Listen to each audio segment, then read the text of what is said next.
接下来第7位要上场的是岳玲珑和他的朋友们。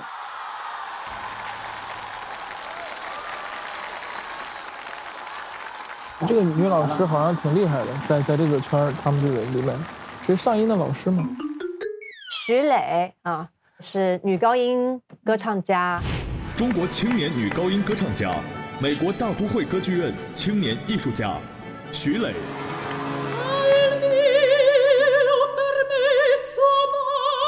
徐磊她之前学的是歌剧的女高音，然后她前些年又对巴洛克的古乐的唱法又钻研了好多年，所以这次我们可以做一些巴洛克作品。我们现在定下来是G弦上的咏叹调，我们这首作品也会从慢慢的很弱的进来，然后再逐步的做衍生，有点像我们穿越到当时的欧洲和在当时的中国，在想象东方世界是什么样，但中国人在想象西方是个什么样，有一种在梦游的感觉，在想象中，一开始是这个隔空对话，然后最后我们再打开中间这道屏障。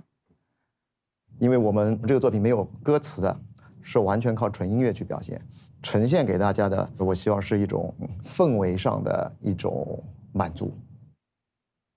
接下来岳玲珑带来作品《云端咏叹》。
他们每回上台就会让你折服，就觉得哇，还是好，就怎么会这么好？你说什么叫做深入坑底也有抬头看星空的权利？这句话就是这个意思。我每次听见这样的艺术家在演出的时候，我瞬间感觉我就在坑底下，人家是天上的星星。现场有投票权的各位，请投票。岳玲珑今天的舞台就是很好的诠释了民族的，就是世界的民族了，因为它不仅是有我们民族的音乐，它还把世界的古典音乐结合了在一起，而且这个结合很和谐。你会觉得他们的改编进行的非常自然，整体感觉是一个水乳交融的感觉。这需要的是一个创作上的一种融会贯通的能力，需要把东方跟西方的东西吃得很透，才能去做到这样自然的一个呈现。投票截止。徐磊老师久仰了，今天第一次见啊，非常喜欢你的作品，太美了。我觉得整个的表演都非常非常美。对我来说，我觉得像是在一个黎明前的彼岸，然后看到那个光一点一点的照进来。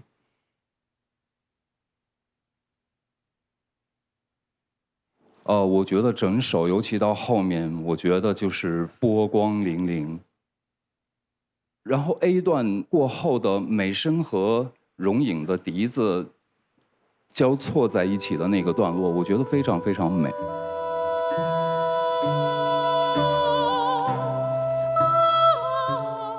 两个不同的文化在一起碰撞的那种火花，然后一直到许磊老师最后的高音。我觉得整个穿透了整个云层的感觉，然后一直到最后，你还是回到那个季弦上的咏叹调，还有结尾用那个是梅花三弄嘛，噔噔噔噔噔噔噔啊，就是一声叹息一样。我觉得音乐是一个不需要翻译的语言，音乐带来最大的就是空间感。可以让我投射在这个空间里面的那个情感是什么？你们这个作品我都有感受到，非常特别。我还是会觉得这是综艺吗？所以我非常非常喜欢这个表演。但是刚才亚东老师说到一个点，他对综艺的这个感觉，因为我觉得这就是一个进步，因为很长时间以来，大家认为综艺其实这两个字到底是什么？好像就是不是说综合了艺术，是综合了一堆艺人。在一块录节目就叫综艺，是吧？就是这种感觉。所以说，就是因为像我们这样勇敢的节目，才会感觉把综艺这两个字变得更像综合在一起的那个艺术啊、技艺在一起交流。所以说，我觉得咱们这个节目是对综艺史的一个推进以及进步，了不起，棒棒棒！我其实蛮喜欢听古典音乐的，我也喜欢不同的乐器。现场的声感，由于每个人的站位不一样，传来的那个角度和每个乐器独有的音色，其实那个东西我觉得是有一个很特别的味道的，我会更喜欢，对。因为我刚刚有特别看有一个鲁特琴，是我之前真的我没有见过，没有听到过，我不知道老师能简单演奏一下，或者是帮我讲解一下。它这个是在西方很多，它有一些壁画或者说一些地毯画上面，经常天使会弹奏的乐器。对，真美。那我今天可不可以再邀请徐磊老师跟我一起再合作一段？因为我们想把这个还是比较纯正的文艺复兴，甚至于到巴洛克时期的这个最美的这种吟游诗人的感觉，给大家表现一下。我们给大家带来一首巴洛克时期非常著名的一个女性的作曲家，叫芭芭拉·斯特罗茨，她的一首叫《Che si può fare》，翻译成中文就叫如可奈何。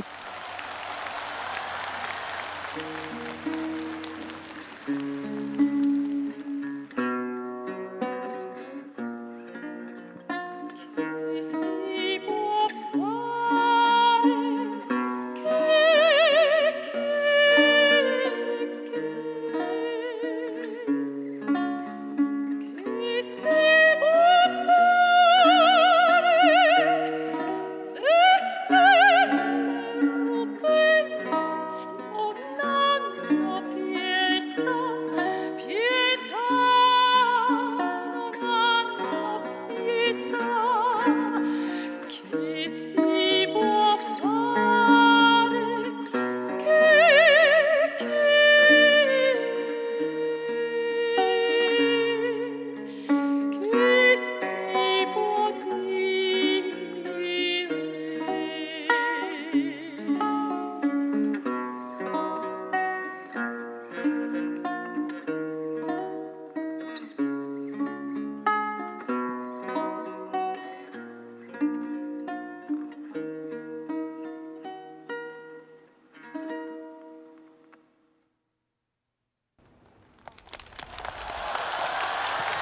好好听啊！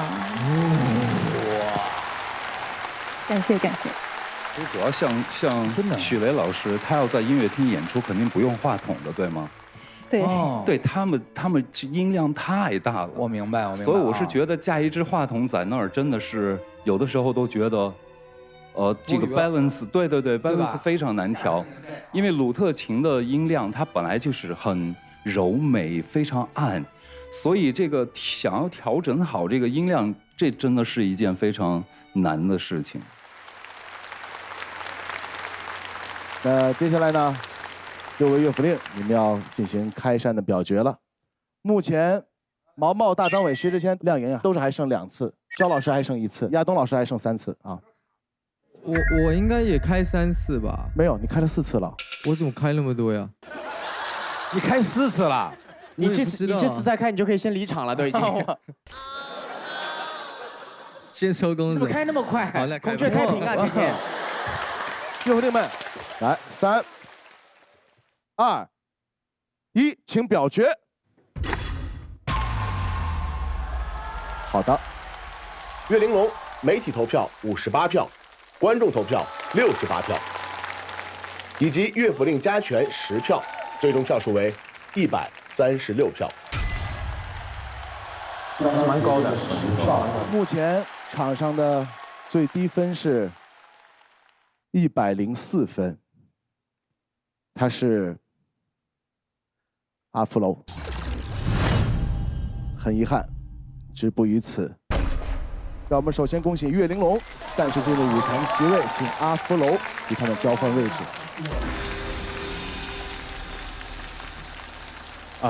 首先非常谢谢中国潮音，我觉得我走到半决赛真的也非常开心了，因为我觉得对于一个创作者来说，有一个非常重要的一点就是沉淀。这个节目我很开心来到这里，它已经给予我非常多了，而且这也是对我来说是个开始。其实，因为我之前就是在卧室做歌什么的，然后现在站出来，然后希望未来在其他的舞台跟大家见面吧。谢谢，谢谢各位老师，谢谢阿芙楼。来这个节目，我收获已经很多了，其实很感动，因为我的音乐给别人喜欢，或者这个人会被别人喜欢。这首歌唱的确实好，阿芙楼好多层次，好多情绪啊。他们划着桨，将梦装满草。听完阿芙楼的那个作品，非常非常感动，我真正的感受到了中西融汇的那个感觉。对我自己来说，这是我第一次从一个自己在家做歌的状态到一个算是台前的状态。我觉得这个点对我自己来说是，我觉得是一个很大的一个突破。所以感谢中国潮音嘛。下一个就是该我走了。哎呀，不要想那么多啦，舞台没有遗憾就好了。接下来有请村长蒋亮和他的朋友们。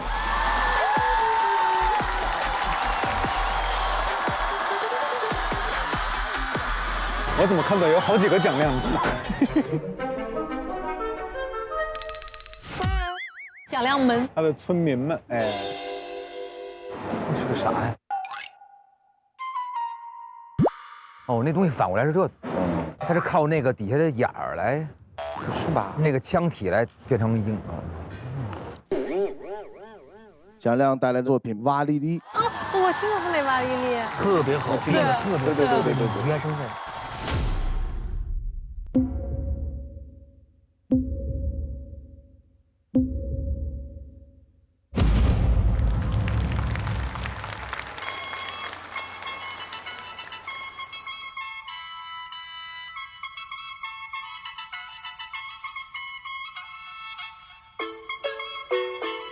村长，起来挖红薯喽！奶奶，啦啦啦啦啦啦啦，啦啦啦啦啦啦啦，啦啦啦啦啦啦啦，啦啦啦啦啦啦。开心的小鼓咚咚敲，稻草人蹦蹦跳。烦恼全部都吓跑，出门采到大香蕉，花生了红薯，一哇一哇的，洋葱嘛萝卜，一哇一哇的，山药嘛土豆，一哇一哇的，丰收的喜悦，一哇一哇的，哪里哪里哇，幸福哪里哇，哪里哪里哇，朋友哪里哇，哪里哪里哇，快乐哪里哇，哪里哇哪里哇，在你心里哇，嘿。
哇哩哩哩哩哩哩哩哩哩哩哩哩。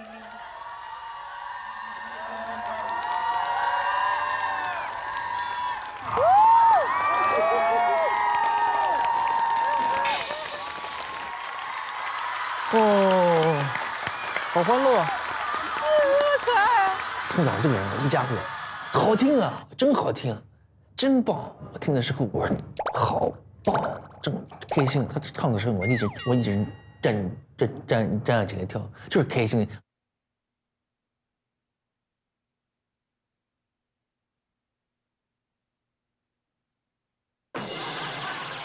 村长，这才是正儿八经的中国潮音啊！我的是中国潮音，他是中国潮音，我比他多一个潮。这个怎么样？是不是又有 surprise？ 你还有最后一票哦。现场评审们，如果您喜欢这首歌曲的话，就请为他投票。3、2、1，请投票。投票。3、2、1，投票截止。来了，村长，介绍您的这些好哥们儿们。哎，对，我介绍一下，你这个站我右边的，哎，这怎么站混了呢？你们站不左，哎，对，你还给人排过队啊？他这两边是不一样的，对，他全在右边了，我刚才不好的。哦，对。站我右边的是来自我家乡的好朋友的乐队马帮乐队，他们也是一支对做民间音乐的乐队啊。然后左边的是我的朋友玩西非音乐的木木之家。他们是玩这个巴拉风这个乐器啊。哎，好可爱呀，那两口子。哎，那几位也可以说一下自己跟村长这么可爱的人在一块儿的，最开始怎么遇见的？马帮跟村长是几十年的好兄弟、好朋友了。好兄弟。对，已经合作过很多音乐，所以那天我们正在砍竹子，忽然接到村长的电话，他说你来不来？我们就二话没说就背着几麻袋就来了。什么呀？几麻袋乐器。那我们要拿什么呢？就是我拿的东西是这。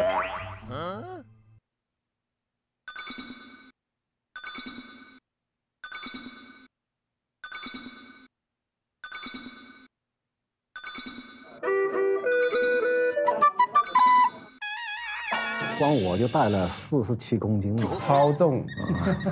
我们过安检的时候已经超重了，没办法。我们这个是不含糊的，只要他一叫，家底都搬来了。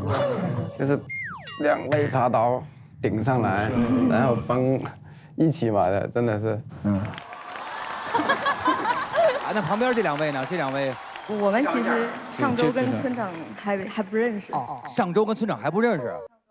村长因为对那个我们玩的这个巴拉凤这个乐器感兴趣，然后经过我们共同的朋友介绍，哎，这跟马林巴有什么区别啊？他怎么说？他应该是马林巴的老祖宗，我可以这么说吗？因为很早以前，巴拉凤这个乐器诞生在非洲，然后据说是它传到了欧洲之后，经过一段时间的发展和变化，变成了现在的马林巴。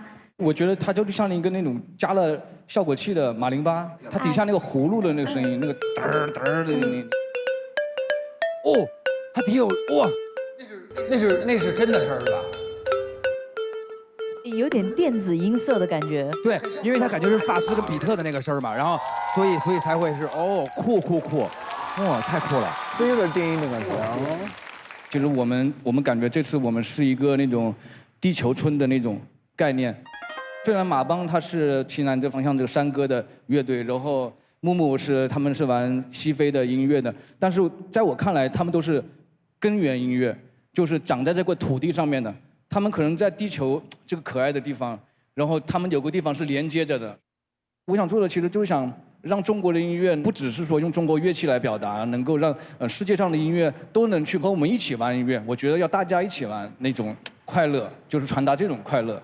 就是音乐给人的感觉，不止在短视频里，我们是在劳动的时候唱歌，在开心的时候唱歌，难过的时候唱歌，洗澡的时候唱歌。他是我们一波的，他是我们一波的。对，因为简单这个词儿啊，对于很多人来说是开始，但是对于村长的音乐来说，它是一个就是结果，就是不管你生活有多么的痛苦，你最终不是就是要过这样的生活嘛，对吧？就是你不管你历经的千辛万苦你多沉重，然后你做了多少年，你后来发现那我就自己这儿快乐哪里吧，自个儿开心，他是活在了别人的结果里。所以说，我觉得这个快乐显得那么有力量，就是因为这一点。所以村长，我的扇子是一定为你开的，而且我希望以后能跟你多多合作，好吧？谢谢。好嘞。今天这个，我觉得马帮乐队还有你们几个人在一起，实在这个表演太完美了。村长他一直以来给我的感觉是他对节奏有非常非常好的把握能力。你在整首歌里面设计的很多音符的节奏，包括歌词的节奏，甚至中间那一段民歌风的，都是令人印象深刻。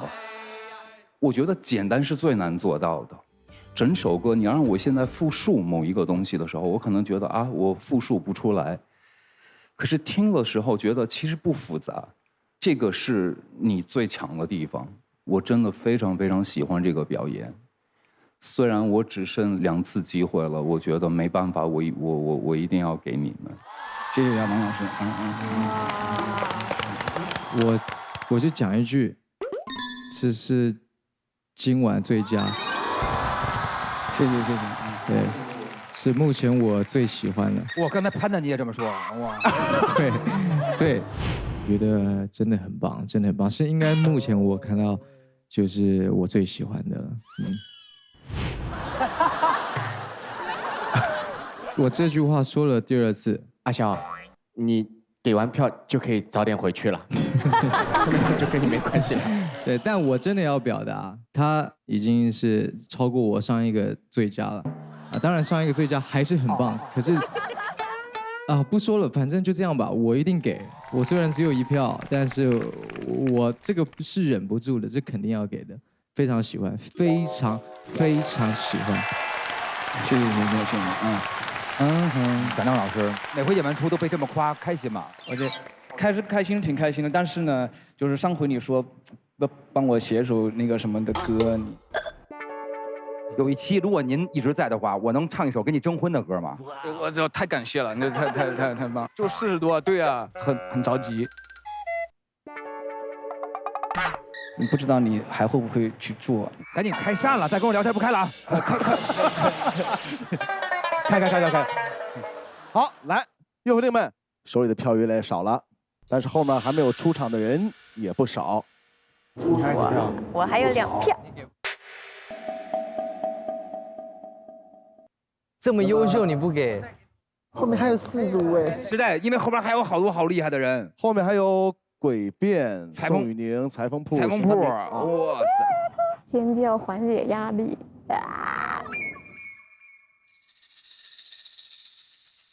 来，岳父令们，第一直觉，3、2、1，开闪！哎呦，25分的加权，谢谢。媒体投票50票，观众投票74票，以及岳父令加权20票，最终票数为144票。谢谢。那么目前票数最低的分数117分，石荣山。非常抱歉，只能止步于此了。那也恭喜村长蒋亮去往5强席。谢谢。我觉得可以，我就不当这种第三者了啊。哎，应该这么做了。很自觉。来，请。石荣山，我们回到舞台上。来到这个节目，其实我很有收获的，认识了很多优秀的音乐人，然后从他们身上也学到了很多东西，然后也更加的就是清楚我今后的这个道路应该怎么走。我还会继续将唢呐传向世界，虽然没有进入决赛，但是并不代表唢呐成不了世界级的真正王者。我是石荣山，谢谢大家。谢谢石荣山，下次再见了。石荣山身上有一股青涩，那股倔强，特别校园那种感觉。我相信，通过这个中国潮音还有这个舞台，他可能真的会获得非常多的听众也好，机会也好。我觉得他就是像个曙光一样，我相信他会一直坚持去做这个唢呐的不同方向、不同音乐的种类的这个开发啊，这个挺有意义的，挺有价值的。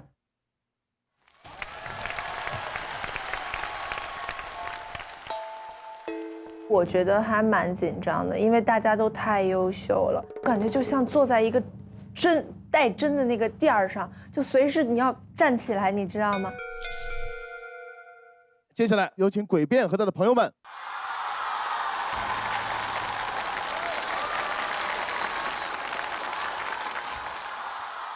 有合唱团。哎，这个人好面熟啊。是个语文老师以前，然后觉得他应该是唱摇滚那一类的，也是应该会很好，但基本上是比较偏说合唱的。他带来的作品《必有》。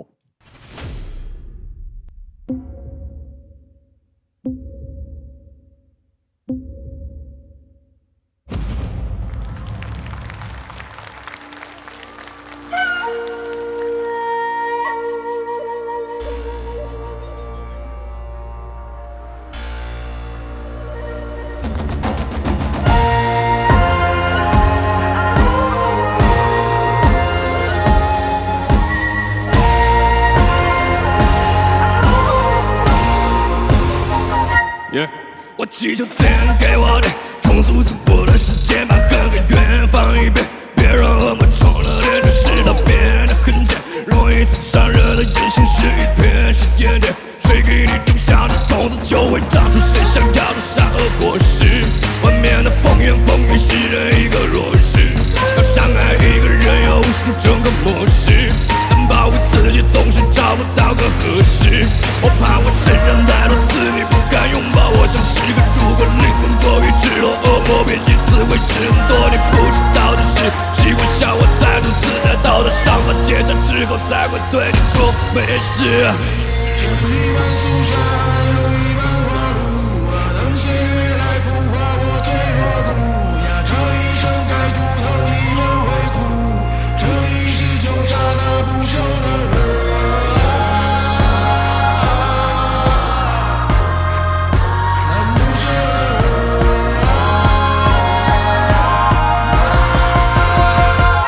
我相信所有天的注定，反正这一切都是命，没法变个输赢，自己的路自己定，舍得练的固定，有情当然也有雨，即使跌入谷底，也不会受伤，也会伤点必要，保护我现在不再留，这是我所有最自豪，能感觉生命的节奏，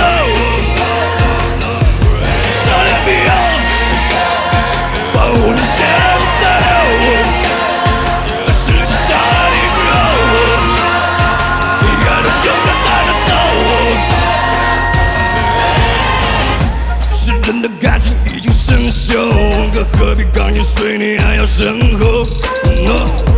每一句话该怎么承受？温度传达不到你锁着的门后。我想在沙漠开出一朵玫瑰花，欣赏花的美，我欣赏我的破碎吧。我并不需要怜悯，并不需要关注，并不需要施舍，并不需要谁来打电话，至于吗？我可以一个人过得很好，不得不轻，没有任何烦恼。最后做错的事，每个常规的日，没法活着，怎么生存煎熬？于是这个上天的陪伴，孤独的痛苦逐渐变少，脚下的步伐越来越坚定，怎么变老啊？这一半肃杀。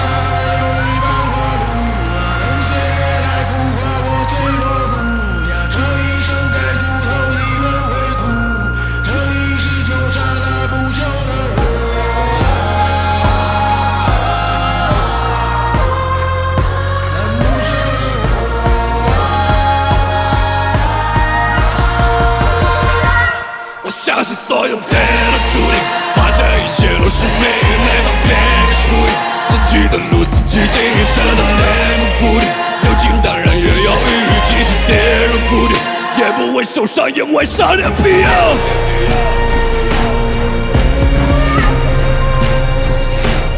伤点必要。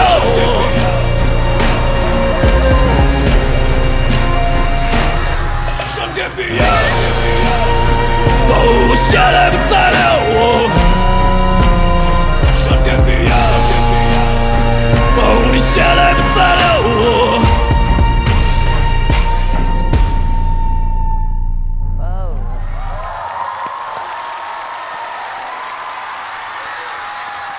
接下来有投票权利的各位评审们，请投票。还是一句没听懂。他们每一次都是得看着歌词听。投票截止。哎，鬼变，来向介绍一下您旁边这好哥们是谁？他是我的制作人，我们一起认识特别长的时间了。哎，然后我基本上自己所有的歌都是他来帮我负责混译，然后他的名字叫谭翔，我们平时叫他叫老谭。大家好，各位老师好。谭老师您好，哎，您给鬼变混音是怎么混法？我特别好奇。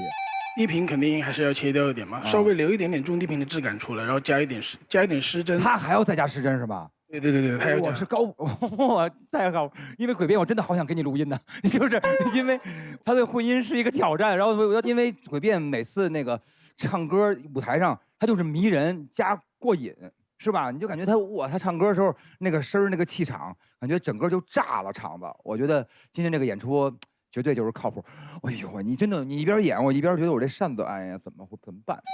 省着点用，省着点用，就剩一个了。您看看，还有裁缝铺呢，嗨。然后那个，我不知道。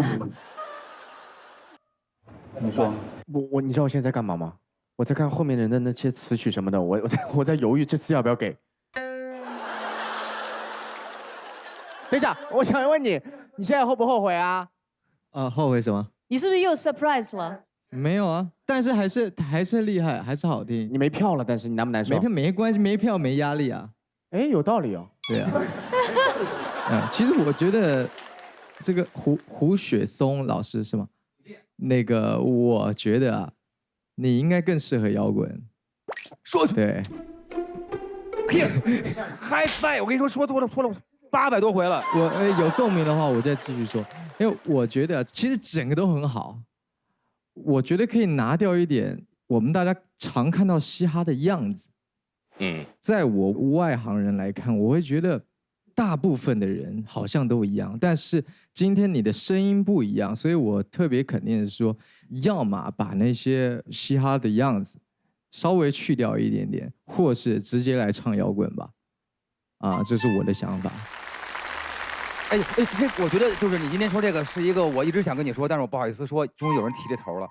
就是您声音什么都特别酷，就诡辩就是代表了很多很多的东西，就是舞台这东西，就是你想过创造一些自己的这种形态吗？反正来到这儿之后吧，就越来越让我更清醒地认识到一个观点，就是我觉得一定要跟别人不一样才是好的。我可能会在我目前的这个领域还有非常非常多的缺陷，但是如果找不到第二个我就觉得非常开心了。我觉得相信自己现在所一直在做的东西吧，毕竟这是我一直都在尝试，也一直都在热爱的东西。我喜欢听摇滚，但是我一直没有去尝试呢，肯定也有各种原因，肯定会觉得自己要么不那么适合，要么就能力还没有达到。我可能是这样想的，我觉得他可能是取决于他想表达的内容的量。他以前是个语文老师，他太能写了，他就是能想到的画面感的，能去描述他的文字是其实这个产量是非常大的，所以我觉得说唱可能会更给他一个更大的容量，把他想要表达的心里面的想法那个感受，可能更能够把他想说的话说完。我明白，就是。然后我觉得就是你的特质，其实有很多东西在你用的文字里面，其实就很诡辩了。就每个人在不同时期要表达的东西不一样。我觉得诡辩给我的感觉是他已经比较形成他自己的体系，就是我觉得他的个人风格还是蛮明显的。你还几票？我1票。我也是嘛。我也1票了。哎呦。那个毛毛几票？2票。2票。哎呀，毛毛还可以啊。哎，你卖我1票呗，让看看多少钱，倒我1票。说归说啊，但是开不开扇呢？3、2、1，请开扇。哇，你们怎么那么突然？哇，就2票。胡雪松，媒体投票54票，观众投票68票，以及乐府令加权10票，最终票数为132票。恭喜诡辩。目前台上在席位上最低的分数是121分。挺悬了。算了。非常遗憾，潘虹，我们止步于此。请潘虹回到舞台上。没事。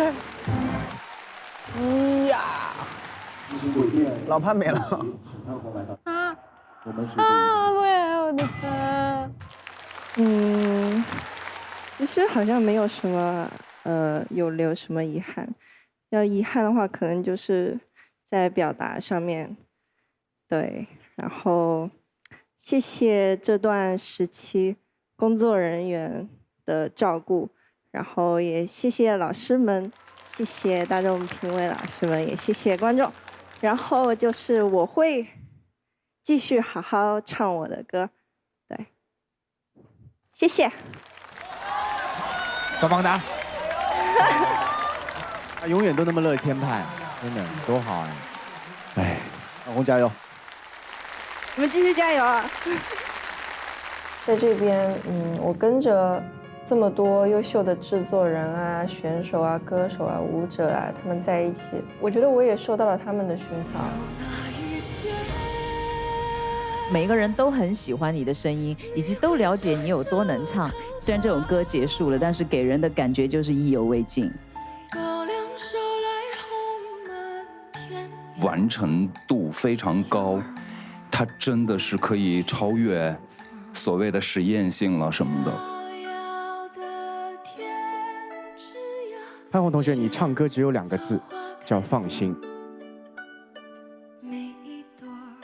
我觉得，我在中国潮音成长了，我在中国潮音满载而归。中国潮音，谢谢馆长。好，接下来台上的5位，你们还将接受3位乐府人的冲击。让我们有请宋雨宁和他的朋友们。宋雨宁。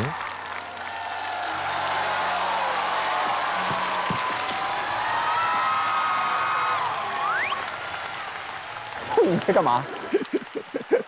宋雨宁你在干嘛？你在领路啊？宋雨宁走哪儿，他就感觉牵着一匹隐形的马，这老师真漂亮，我太厉害！哎，两位好啊！哎，咱们开始演出吧啊，期待。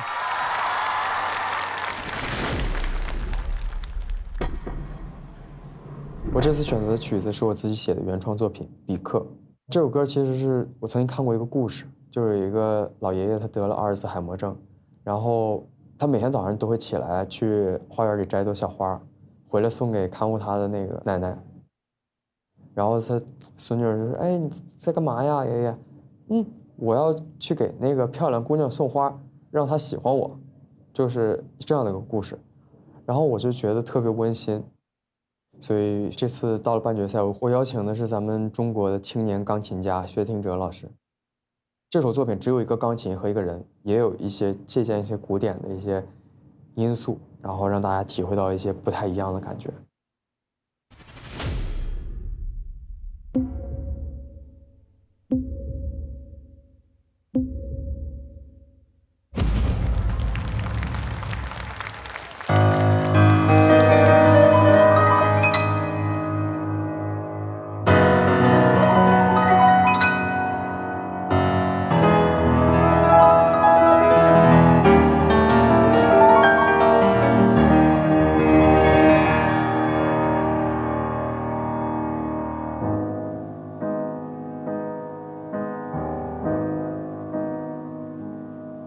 每个夜里，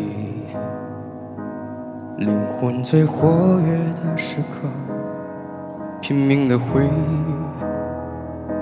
又拼命忘记。它最好别像流星那样的绚烂，却一闪而过。只需要静静地陪着我生活，照亮我。它老有股汪峰的味儿，不是？总有一天，有那么个人，他带着星星的微光向你而来。他不必像日月那样灿烂，但他会给你他的全部温度，温暖你。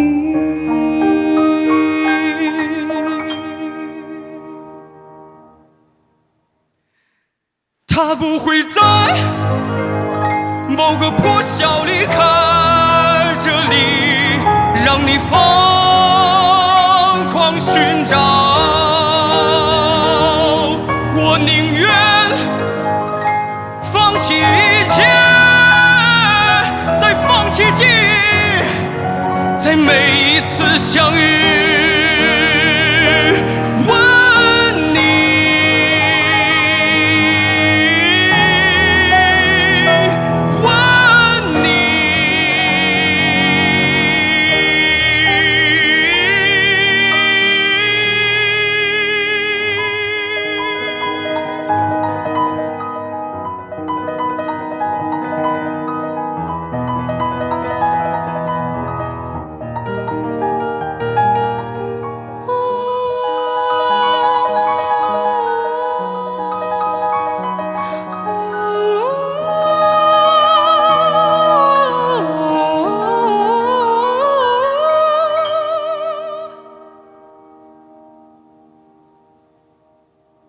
不想等待，也不想明白那些什么是爱，在那彼刻，我宁愿带上一切，再带上记忆，在每一次相遇。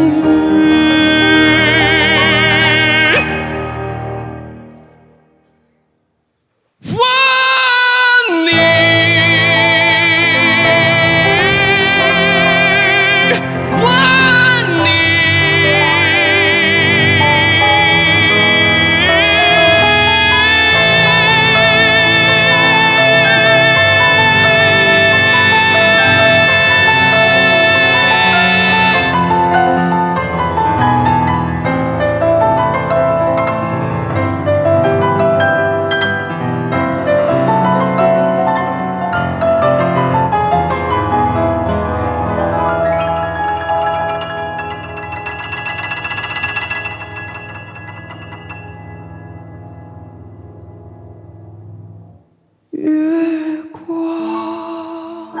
这个要算在歌剧里了，就很好。如果有表演的话，黎明要来临，一瞬的相遇，永不在一起。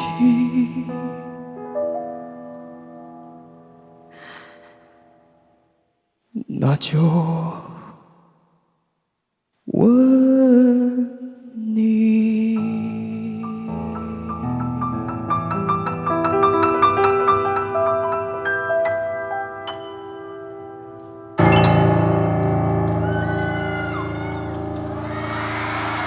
好想给他配个女主角。好的，谢谢宋雨宁和他的朋友带来的这首作品。现场有投票权利的各位，3、2、1，请投票。我觉得这个作品是他在这个舞台上目前为止觉得最放得开的一个作品吧，就能够看到他的对于音乐的那个控制的能力范围其实是很广的，而且他有对作品有野心。3、2、1，投票截止。虽然我们没有票了，但是我们有表达欲。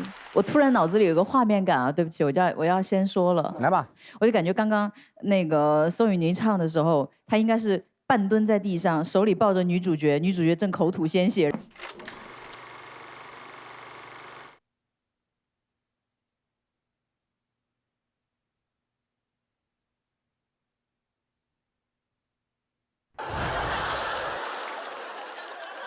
肖老师，肖老师，不要玩公仔了，说两句。肖老师说村长真不错，还那个还说这事儿。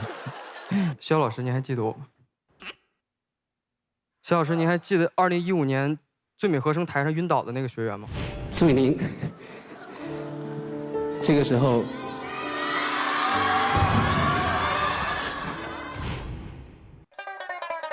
啊，张杰老师战队里面的宋雨宁。你晕倒是吗？对，就是我。那哦，失忆了，康复了吧？没康复了，怎么站在这儿了？特别结实了，对。哦，怎么晕倒了呢？怎么这么不小心呢？就是当时在台上直接就晕了。什么被萧敬腾的美貌所看到晕倒？大差不差吧，反正。就这意思。对，然后也是想让您看一下，我真的好好的在多年以后坚持下来了，站起来。你很好，我看你很好，你刚才整个气氛都是非常非常好的，一切都非常好。对我没有想到是你，我还以为啊，对，没，那就我多情了。680，找不到吧？多好，多情受伤害又能写歌了。就可惜我没有扇子，不然就是肯定。不是，我就是这么一说。谢谢大家。来吧，宋老师介绍一下你身边的这个。我身边的我介绍一下，我今天跟我一起来的音乐搭档是我的特别好的哥哥，我们中国青年钢琴家薛听哲老师。薛老师弹的是真的好，真好，真的不是说我自己啊。薛老师啊，真的弹得好，他帮你那个铺的那些感觉啊，还包括后面的那些感觉特别好。可是呢，一个问题就出现了哈，我就简短讲了哈。因为咱们这个舞台是跟其他舞台都不一样的，它真的不是比流行音乐，所以在这个舞台上，你这么表演是真的是成立的，而且蛮好看的，而且这个状态和灯光啊，和老师那个伴奏啊，全都是融洽的，都是好看的。可是就是这副词曲，它真的就是只能在歌剧和音乐剧里面成立，它拿到流行乐里面，它真的就不行了。尤其是最后2个吻你，我要疯了。其实我特别想说一点。其实我不是针对你的，我是觉得，如果我们的每一个人的创作灵感，都是来自非常多的地方，但是哪一个创作，你敢声称它是你的？这个是一个非常非常关键的问题，就是它是我的。宋雨宁今天这个歌就完全是一个音乐剧段落，只是缺少记忆点啊。虽然后面又是飙高音，又是很有气势，可是你突然发现那个出发点并不是多技术或者多复杂，而是一个非常属于自己的一个独特的组合方式。像爱乐真的噔噔滴滴滴滴滴滴滴滴滴，哎，好简单呐。可是你就记住了。所以我是觉得，好多歌都太像特别多歌了，不够有新鲜感。我还是渴望每一个人都最终呈现出一个我敢说这个是我的，的那样的一个作品。谢谢。好的，那么宋雨宁这首作品，还有开扇权利的岳父令们是否愿意开扇？你没有了，我没有，我可以扇扇风啊，我热呀。乱，你打开乱。3、2、1，请开扇。开了。所以毛毛还有2票，给出了1票，给到了宋雨宁。宋雨宁媒体投票44票，观众投票49票，以及乐府令加权5票，最终票数为98票。是的，宋雨宁，非常遗憾。首先呢，想谢谢大家，想谢谢我们的乐府令们。我们从夏天一起走到了冬天，我觉得收获的不只是这过程中碰撞出来这么多的好音乐，也有结交的这些，可能节目不会陪我们走下去，但是这些朋友们，包括我们跟乐府令也成为了朋友，这些朋友们会陪我们走一辈子，包括之后我们孤单的追求梦想的路。那既然说到梦想的路，希望大家能在自己各自追梦的路上满载而归，我也会不负自己，不忘感恩。我是唱作人宋雨宁，谢谢大家。这是说的最溜的一次，谢谢宋雨宁，感谢大家，得嘞，回见。谢谢宋雨宁，小伙子那么体面呢，哇，他好体面哦，他好有大将之风哦，好酷哦，好帅呀。本节目由外星人电解质水冠名播出，补水喝外星人电解质水。本节目由康师傅红烧牛肉面联合赞助播出，潮就要这个味。咱这场才艺一定要把国潮的内涵感做出来。我觉得它其实就是一种历久弥新的经典味道。不如来一碗同样经典的康师傅红烧牛肉面，对味一下吧。经典桶，经典中国味，半决赛可要好好表现。哎，那我也来一碗康师傅红烧牛面经典桶，经典永不过时。咱们3个一起来对对味儿。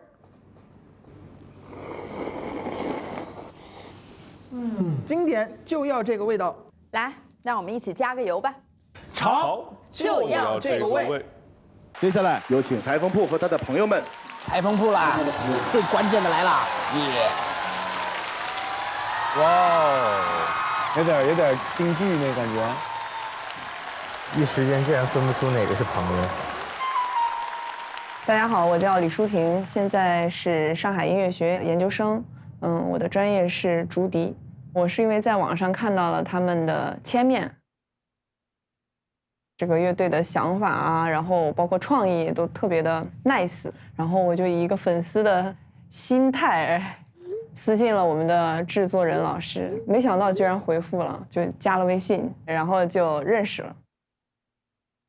千面这个作品其实是比较能够代表裁缝铺，他们想表达的一种类似于黑色幽默的东西，我觉得很有趣。一本正经里带着一丝诙谐，诙谐里又带着一丝荒诞，荒诞里又暗藏着某些道理。牛！好，准备。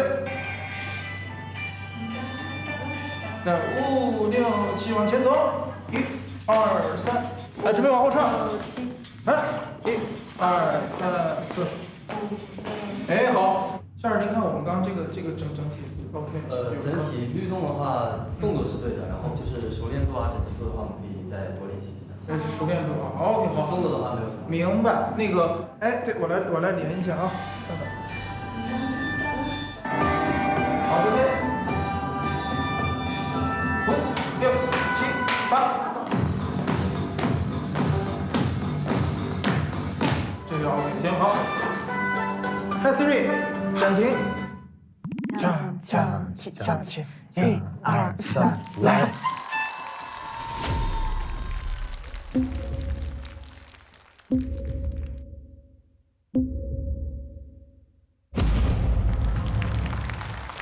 唱唱起唱起，唱唱起唱起，唱唱起唱起，唱唱起唱起。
谢谢裁缝部和他的朋友们。千面，这千面非常好，尤其是那个鼓真的是打到我心里去了。就那个戏腔的那个花脸，包括那个吐火焰的那个，也是不会经常看到的一个东西，是有点那种狠劲儿、暗劲儿在里头的。对，3、2、1，请投票。太好了啊！有没有票了？好生气啊！裁缝部的千面，我个人是觉得艺术水准也相当高的一个表演。他们其实一直都很有自己的美学，就是一种很极简的东西。他们不会在里面放特别复杂的信息量进来，但是他们可以塑造出非常广阔的空间感。他们的东西也是让我觉得有个人特质，能够属于中国朝阳的一份子的。投票截止。刚才裁缝部，反正演一半的时候，我们都已经觉得这个票留的特别对啊。哎，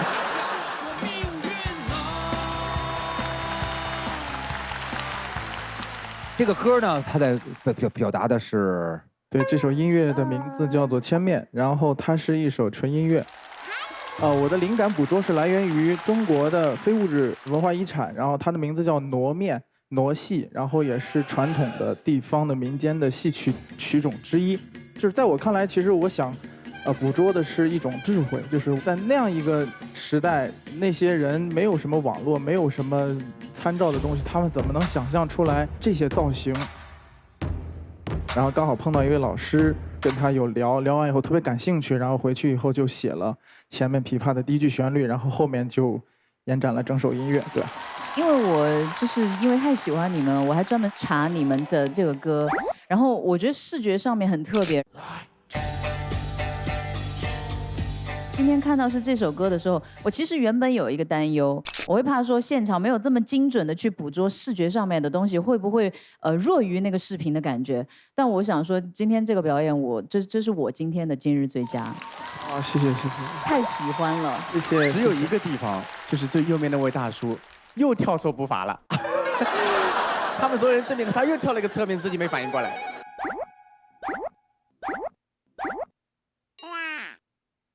每一次都有一个点，老大哥一开始的律动跟他们晃反了。对，艺术家就是只有你不懂，没有我错了。我想问一下，肤浅了，就是中间有一位出现一个红衣的那位演员老师，他是一个什么样一个角色？刚刚那位老师他的角色是生旦净丑的净，他是花脸。在京剧当中有2个，一个是钟馗，一个是判官。他的那个角色是围绕着这2个角色，在这个表演当中，然后进行一个脸谱的改良。然后我们的服装和形象都是出自于我们的京剧，整套的叫大靠，然后还有4个靠旗儿。对，我们只是选择了当中的2个部分，一个是它叫3尖儿，然后一个是叫靠拍子。我小时候带过那个靠这个，因为我妈妈是剧团嘛。进剧我也知道。对，其实大同小异。我刚才看见那个老师，他做那个动作是捋胡子。我小时候学过的是。哎，对，是花脸的，谢谢。我小时候做过这个生气，对啊，这是代表生气是吧？对，喳喳喳，哇呀呀呀！对。所以我整个看那个表演就是哇，带回好多回忆，然后是在非常自然轻松的状态下的。我觉得我这个是为你们留着的。谢谢老师。毛，我其实特别喜欢你们这个，在我看来有一点荒谬的这种搞笑的感觉。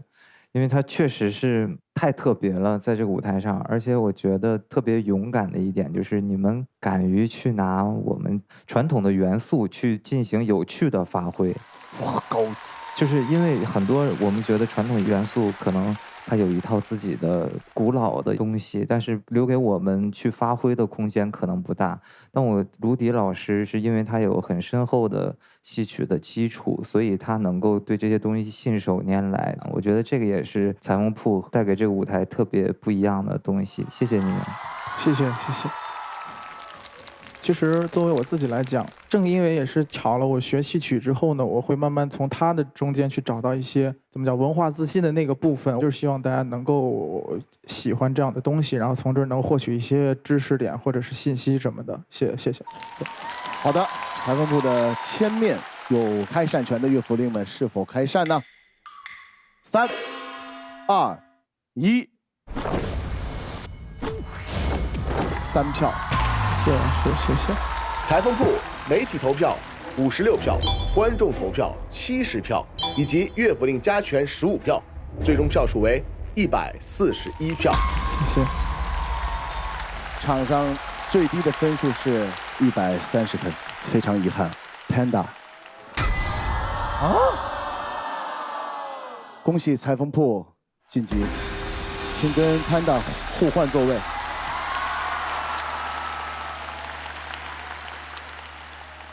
他两组都很棒，不过确实是两组都很棒。哎呦喂 ！Hello， 大家好，我们是 Panda， 我是队长南湖。对，我是副队长曲广照。哎，只是段落的结束而已，也不是一个终点。对，然后我也觉得，就是其实我们在这里是没有遗憾的。然后尤其是我觉得特别谢谢乐府令上次给我们这次机会，最后一次表演是这样一个表演，我真的特别的开心。对，然后而且我们会继续坚持下去的。对。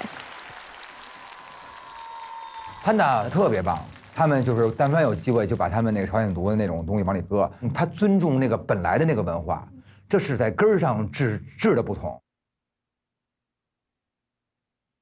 就是应该很少有人听过，因为很少有人唱。现在这个叫板索里，我们叫盘索里。我每次都要说为你们而骄傲，了不起。谢谢。谢谢。其实对我们来说真的没有任何的遗憾，尤其是这一场。开头也是，结尾也是，把我们的东西又展示了一遍之后，中间还玩了好多我们想玩没玩成的东西，哎，非常完美的一段旅程。今晚最后一个冲击者，让我们有请邢寒明。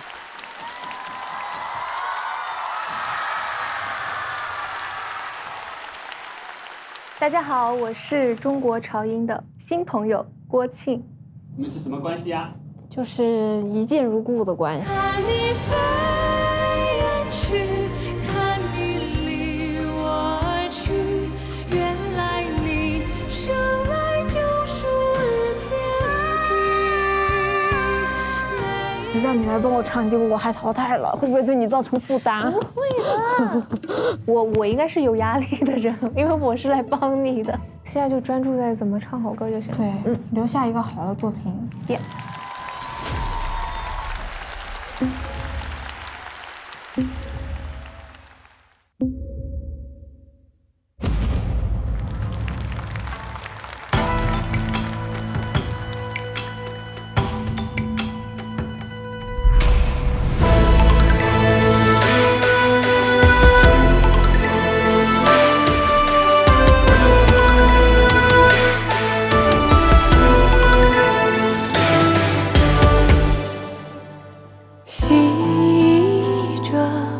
水袖起落，唱悲欢，唱离合，无关我。山开合，锣鼓响幽默，戏中情，戏外人，凭谁说？关将喜怒哀乐都融入粉墨。陈词唱穿又如何？白骨青灰皆我。乱世浮萍人看烽火燃山河。位卑未敢忘忧国，哪旁人知我？台下人走过，不见旧颜色。台上人唱着心碎离别歌，青丝难落寞，他唱戏曲来过，戏幕起，戏幕落，谁是客？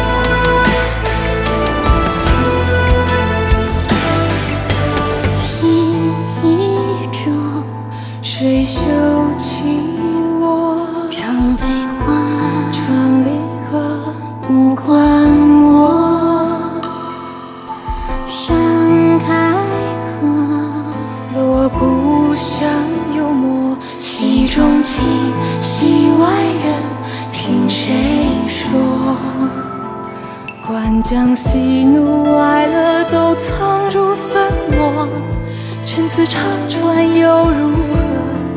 白骨青灰皆我。乱世浮萍人看烽火燃山河，位卑未敢忘阳国，哪怕无人知我。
谢谢邢涵明。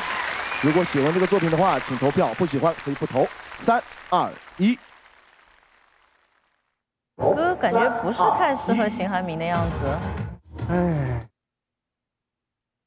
3、2、1，投票截止。来，岳福令。薛之谦，你着急不着急？你赶紧问呀。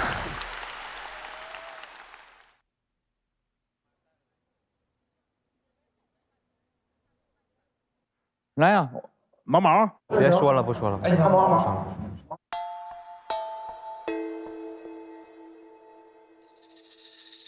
有点遗憾，其实，因为我看到这个歌的时候，我想期待是非常非常高的。其实有点没有达到我心目中郭靖和邢涵明唱《赤灵》的那个效果。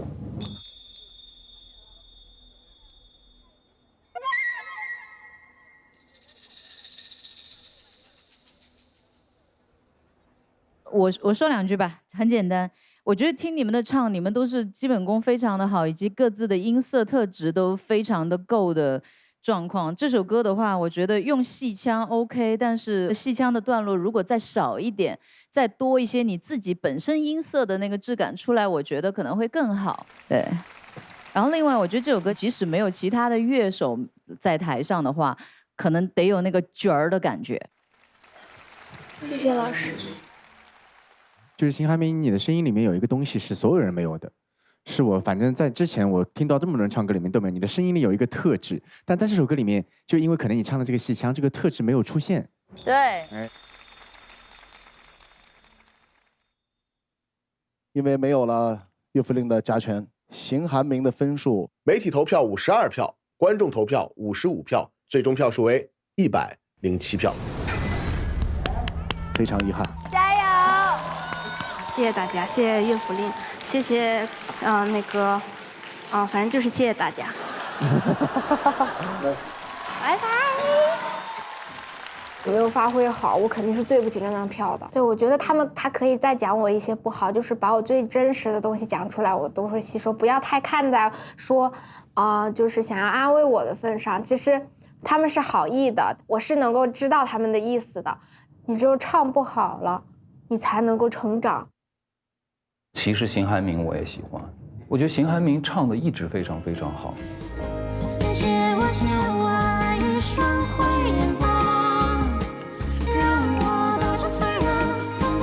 涵明刚开始一张嘴的时候，把我们全都吸引到这个歌当中，你唱的特别特别好。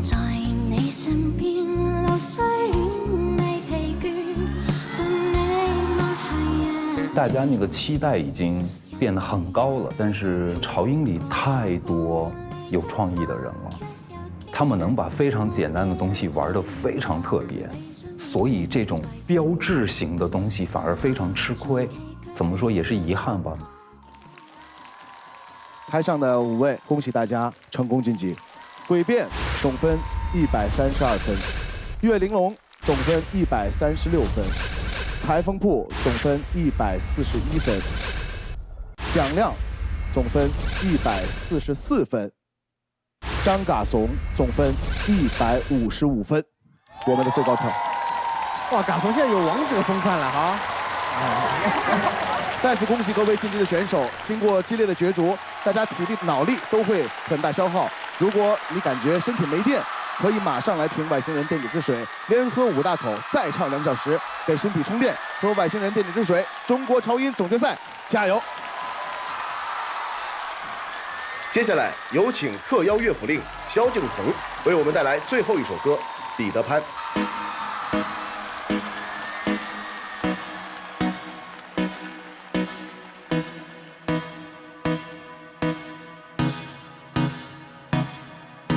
将你的手头，你的拳头，你的心魔，拿来作为掠夺猎物的刀口，把你的孤独，你的可恶，你的愤怒，拿来当成沉默，俘虏的拯救，我该怎么做？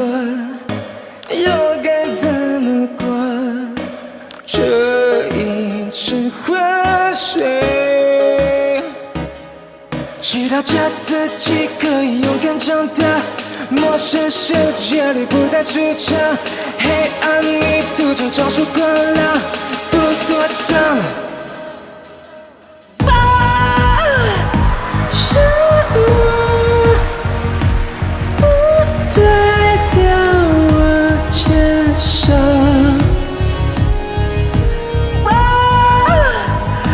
这就心里的小朋友 Peter Pan Peter Pan， 我会将你的舌头，你的拳头，你的心魔，甚至当成回魂。灵魂的解脱，把你的孤独，你的可恶，你的愤怒埋葬作为养分。盛开的花朵，我不再懦弱，也不再退缩，找一池昏睡。祈祷着自己努力推下翅膀，不再虚幻的梦里飞翔，不再渐渐逝去的时光，不惧怕。什么不代表我接受？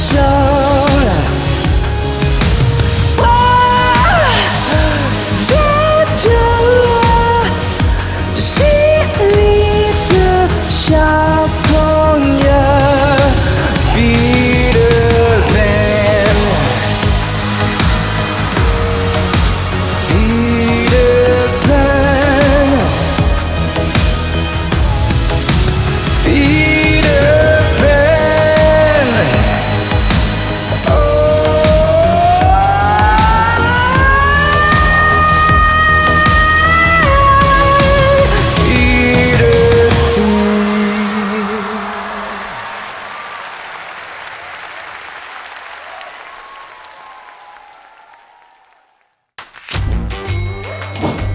激情、灵感，放飞自我，无所畏惧。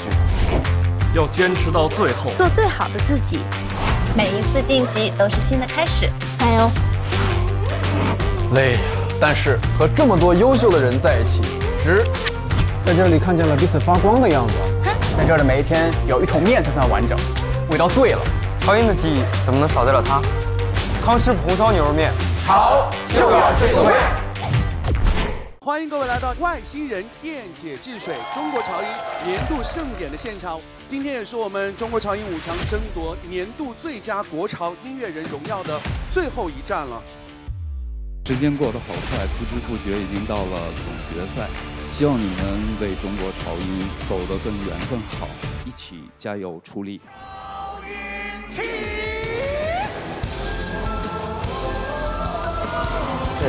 再来2遍，我可能就要哭了。反正我就是觉得特别有感染力，这个实验是没想到的。冬日的荷花水中开。他真的很爱自个儿的音乐，爱自个儿的词，我觉得这一点是特别值得敬佩的。爸。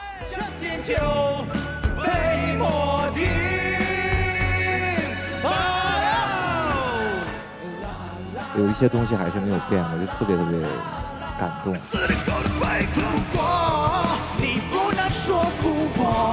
我觉得他的编曲非常非常好，像那个水波一样流动，然后好抓人。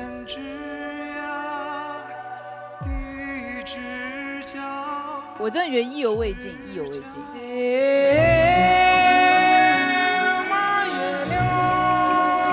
其实像已经最后的那个答卷了，就交出来了，已经特别好了。对，获得年度最佳国潮音乐人的是。